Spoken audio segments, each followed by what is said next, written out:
Of side length L, side length L. देखो बेटा, किसी भी काम में ना, और किसी भी काम में नहीं, जितना बड़ा काम होता है ना वो उतना ज्यादा समय की डिमांड करता है। अगर किसी को भी थोड़ा बहुत भी शक होगा ना कि मैं कर पाऊंगा कि नहीं कर पाऊंगा, बेटा तुम ना अपने जीवन का ना ये 1 साल दे दो। तुम एफर्ट्स मारते नहीं हो, तुम मेहनत करते नहीं हो, तुम अपने आप पे शक करते हो। कौन होते हो तुम अपने आप पे शक करने वाले, बताओ? दुनिया कर रही है वो कम है क्या यार? तुम अपने आप पे शक क्यों करते हो? सर आप भी कभी कभी डांट देते हो। बेटा हम मेहनत करते हैं आपके ऊपर, और जब हम मेहनत करते हो थोड़ा सा हक दे दो यार मास्टर को गुस्सा करके। जबकि मैं ये जानता हूँ कभी कभी, अभी मैं तुम्हें बता रहा हूँ, मैं हो सकता है कि मैं डाउट पूछने में बुरी तरीके से तुम्हें डांट दूं, तो घबराना मत।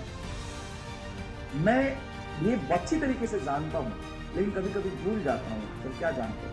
मैं जानता हूँ कि आप पहली बार पढ़ रहे हो या सीख रहे हो, तो हो सकता है कि सीखते सीखते 2-4 बातें भूल जाओ जो बहुत बेसिक और पूछ लो। इसमें कोई बुराई नहीं है, जितना पूछ सकते हो डाउट उतना पूछो,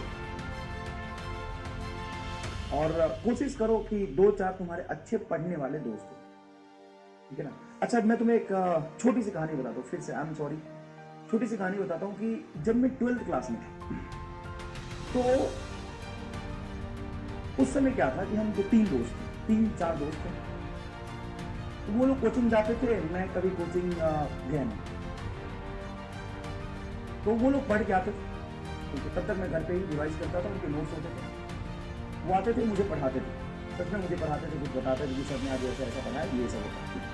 उसके बाद हम लोग 3-4 दोस्त मिलकर बैठते थे, जिस भी किताब को सॉल्व करते थे सामने रख देते थे और फटाफट वहां से सॉल्व करना शुरू करते। उससे क्या होता था कि जब हम 3 लोग बैठे हैं और सामने एक बुक है, एक्सरसाइज क्वेश्चन नंबर 1, और तीनों लोग बैठ के सॉल्व करना शुरू करते, तो एक अंदर से कॉम्पिटिशन चल जाता कि पहले मैं कर लूंगा और आगे बढ़ जाऊंगा। टेंशन की हमारे पास नहीं होता था, हमें सिर्फ क्वेश्चन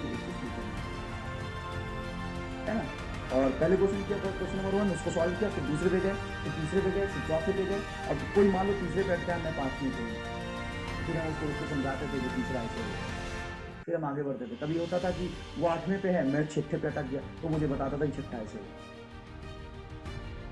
तो कंपटीशन तो अपने से करना, किसी और से नहीं करना, क्योंकि किसी और का बैकग्राउंड आप नहीं जानते हो।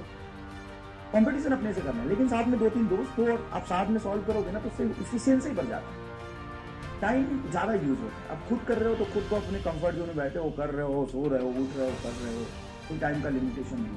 दूसरी बात, अभी से एक स्टॉप वॉच वाला जो घड़ी होता है या कुछ ही होता है, खरीदो बढ़िया सा, और हर चीज अपने टाइम लिमिट के साथ करो। टाइम का मैनेजमेंट सीखो, सिस्टमैटिक करो चीजों को। मैं ये नहीं कहता हूँ टाइम टेबल बनाओ, आप बच्चे नहीं हो, टाइम टेबल मत बनाओ, लेकिन चीजों को सिस्टमैटिक करो। सर बात तो वही है, हाँ कह सकते हो, बात वही है। तो सर आप बता दो टाइम टेबल, मैं कैसे बता दूं यार? पढ़ने का शेड्यूल आपका है, आप बनेंगे टाइम टेबल। और सो उठना जरूरी है क्या? सर जरूरी नहीं है, लेकिन उठे तो बेहतर है। टाइम का मैनेजमेंट इजी, ठीक है बेटा? चलो तो